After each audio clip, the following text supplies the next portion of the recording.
नमस्कार दोस्तों, star IQ में आप सभी का बहुत बहुत स्वागत है। आज है 31 दिसंबर और 31 दिसंबर 2020 के नेशनल और इंटरनेशनल करंट अफेयर इस वीडियो में हम लोग जानेंगे। भाई प्यारे बच्चों, मैं आज पढ़ा रहा हूं आपको, अब मैं सीधा आपको अगले साल ही पढ़ाऊंगा, एक साल तक नहीं पढ़ाऊंगा। मैं 2021 से पहले पढ़ाऊंगा ही नहीं आपको।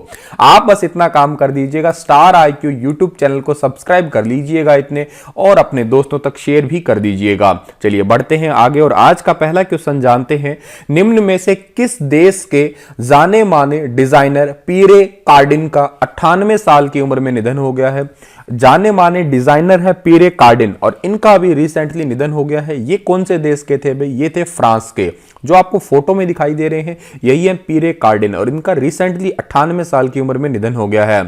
कार्डिन अपनी मशहूर स्पेस एज स्टाइल के कारण जो है 1960 के दशक में जो है फैशन जगत में बहुत ही ज्यादा प्रसिद्ध हुए थे। इनके बहुत सारे प्रोडक्ट जो है उनके ऊपर इनका नाम भी अंकित किया गया था। घड़ी से लेके चादर तक हजारों उत्पाद हैं, उन पे कार्डिन का नाम जो है वो लिखा जाता था।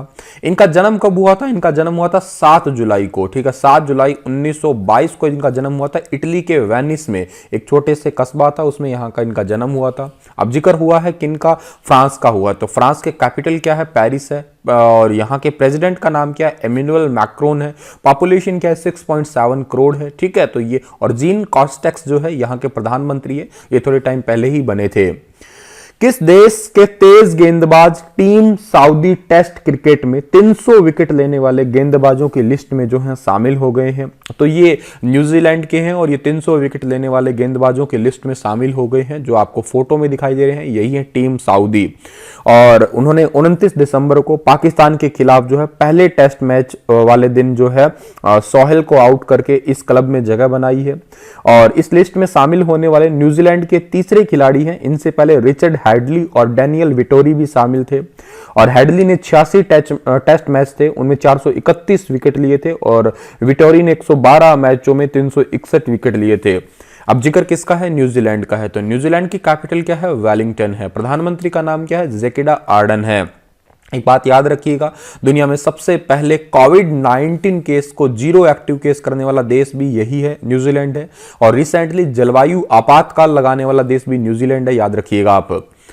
1956 ओलंपिक में फुटबॉल टीम के सदस्य रहे किस भारतीय फुटबॉलर का हाल ही में निधन हो गया है? तो भाई इनका नाम है निखिल मंदी, यानी कि डी ऑप्शन सही है। इनका भी रिसेंटली निधन हो गया है, जो आपको फोटो में दिखाई दे रहे हैं। 1956 में जो है ओलंपिक में चौथे स्थान पर रहने वाले भारतीय फुटबॉल टीम के सदस्य निखिल मंदी का अभी रिसेंटली जो है 88 साल की उम्र में निधन हुआ है। और 1950 के दशक में जो है भारतीय फुटबॉल टीम की बहुत ज्यादा यूं कहिएगा एक इंपॉर्टेंट कड़ी के रूप में ये नाम इनका जो है जाना जाता था।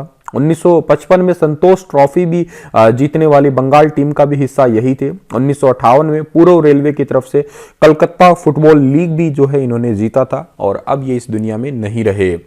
हाल ही में किस देश की नौसेना ने आधिकारिक रूप से पनडुब्बी आईएनएस सिंधुवीर को जो है प्रतिष्ठापित किया है?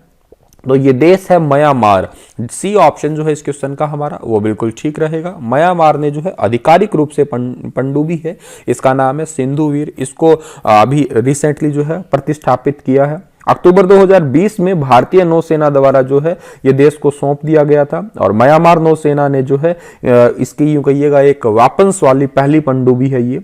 आईएनएस सिंधुवीर को 25 दिसंबर 2020 को जो है यहां का अधिकृत किया गया था और म्यांमार की सेना की 73वीं वर्षगांठ को भी जो है ये पनडुब्बी चिन्हित करती है। ये सिंधुवीर का नाम बदलकर म्यांमार नौसेना द्वारा जो है यूएमएस मिनिए रख दिया गया है। तो थोड़ा ये भी बात आप याद कर सकते हैं, यूएमएस मिनिए। ठीक है, यूएमएस मिनिए रख दिया गया है इसका नाम। और यह म्यांमार नौसेना की पहली पनडुब्बी है, मैंने तो बता ही दिया आपको।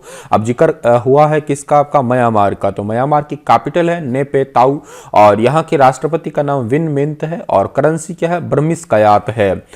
आगे जाते हैं हम लोग। तो हाल ही में किस राज्य सरकार ने अपनी नई सौर ऊर्जा नीति 2021 की घोषणा की है? 2021 नई सौर ऊर्जा की घोषणा की है नीति की गुजरात राज्य ने। ए ऑप्शन जो है इस क्वेश्चन का हमारा बिल्कुल ठीक रहेगा। इस 2022 तक जो है सौर और पवन ऊर्जा का उत्पादन 30,000 मेगावाट तक ले जाने का लक्ष्य रखा गया है। सौर ऊर्जा का मतलब है कि पूरी दुनिया के अंदर या पूरे राज्य के अंदर स्टार्टिंग में तो जो है व्यापक रूप से जो है इसको उपयोगी बनाया जा सके। धीरे धीरे जो कोयला के आधारित बिजली बनाई जा रही है उसको कम करके जो है पूरे गुजरात राज्य के अंदर ग्रीन क्लीन एनर्जी प्राप्त करने का लक्ष्य रखा जाएगा। अब जिक्र हुआ है गुजरात का, तो कैपिटल है गांधीनगर, राज्यपाल का नाम आचार्य देवव्रत है, मुख्यमंत्री विजय भाई रूपाणी है, पॉपुलेशन 6.27 करोड़ है। बैडमिंटन वर्ल्ड फेडरेशन BWF ने रूसी शटलर निकिता खाखीमोव पर सट्टेबाजी और अनियमित मैच परिणामों के आरोप में कितने साल का प्रतिबंध लगा दिया है? तो ये अभी लगाया है 5 साल का प्रतिबंध, यानी कि सी ऑप्शन जो है इस क्वेश्चन का हमारा वो बिल्कुल ठीक रहेगा। और खाकीमेव को जो है BWF यानी कि बैडमिंटन वर्ल्ड फेडरेशन ने जो है अभी इनके नियम तोड़ने की वजह से, या यूं कहिएगा सट्टेबाजी में रहिएगा, या जो मैच है उससे ज़्यादातर जो है कनेक्ट ना रहने की वजह से, भ्रष्टाचार करने की वजह से इन पे जो है 5 साल का प्रतिबंध लगा दिया। खादी एवं ग्रामोद्योग आयोग द्वारा हाल ही में किस राज्य के तवांग में मोनपा हस्त निर्मित कागज निर्माण इकाई की शुरुआत की गई है? तो ये की गई है अरुणाचल प्रदेश में, यानी कि ए ऑप्शन जो है इस क्वेश्चन का हमारा वो बिल्कुल ठीक रहेगा। खादी एवं ग्रामोद्योग आयोग ये अपने हरियाणा में भी है, ये वैसे हर राज्य के अंदर ही है, और इसमें अरुणाचल प्रदेश के तवांग में मोनपा हस्त निर्मित कागज विनिर्माण उद्योग की जो है शुरुआत की गई है। इसका उद्देश्य है इतना कि आर्ट को, कला को दोबारा जीवित कर देना, ताकि जो है जितने भी यहाँ के लोकल युवा वगैरह है वो कला के माध्यम से अपना बिजनेस वगैरह भी स्टार्ट कर सके, और थोड़ा यूं कहिएगा एक प्रकार से इकोनॉमिकल बैकग्राउंड भी जोड़ा इनका जो है अच्छा हो जाए।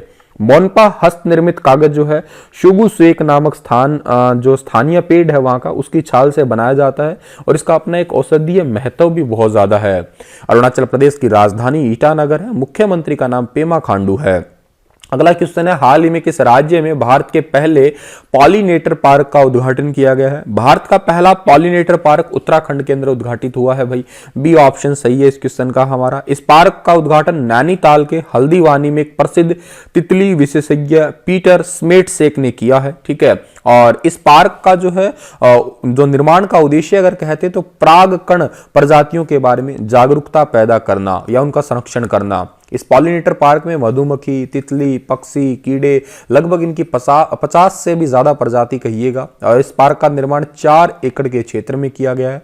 उत्तराखंड वन विभाग के अनुसंधान विंग द्वारा जो है इसका तैयार किया गया है, तो काफी इंपॉर्टेंट है, ये याद कर लेना आप लोग। हाल ही में सुगाथा कुमारी का निधन हो गया है, वे किस क्षेत्र से संबंधित थी? ये थी कवि, और इनका भी रिसेंटली जो है निधन हो गया है, जो आपको फोटो में दिखाई दे रही है। ये तिरुवनंतपुरम के जवाहर बाल भवन के प्रिंसिपल रह चुकी थी Sugatha Kumari. Kerala state institute of children literature द्वारा प्रकाशित एक पत्रिका में थिलर की प्रधान संपादक भी यही थी, और इनको प्रकृति संरक्षण समिति और अभय के संस्थापक सचिव भी रह चुकी थी। ये समाज सुधारक भी थी, ये समाज की सेवा के लिए इनको लक्ष्मी पुरस्कार भी मिला था, और अब ये इस दुनिया में नहीं रही। हाल ही में किस राज्य में जाति के स्टिकर लगाने वाले वाहनों के मालिकों के खिलाफ दंडात्मक कार्रवाई की जाएगी? लिख देते हैं लोग अपनी जाति का, और ये जो है उत्तर प्रदेश ऐसा करेगा। जैसे इस कार के पीछे सक्सेना जी लिखा है, अपनी जाति के स्टिकर, जैसे आप गाड़ी के पीछे शर्मा जी लिख लेते हैं, तो आपको जो है पकड़ के गोली मार दी जाएगी ना जी। गोली तो नहीं मारी जाएगी, लेकिन जो है इस पे बेसिकली क्या होगा, यहाँ पे कार्रवाई की जाएगी। उत्तर प्रदेश के अंदर ऐसा किया गया है। उत्तर प्रदेश की राजधानी क्या है? उत्तर प्रदेश की राजधानी लखनऊ है, याद रखिएगा। इसी के साथ ये लेक्चर समाप्त होता है। कल फिर हाजिर रहूंगा लेटेस्ट अपडेट के साथ। तब तक आप हंसते रहना, मुस्कुराते रहना। Wish you very happy new year in advance. Thank you so much.